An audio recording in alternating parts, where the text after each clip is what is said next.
ఓం శ్రీరామచంద్ర పరబ్రహ్మణే నమః.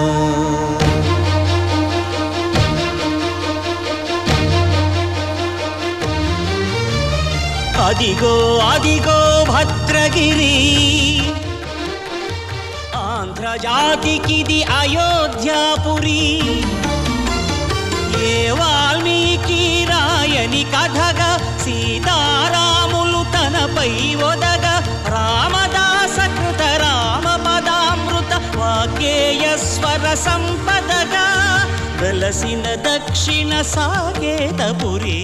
అదిగో అదిగో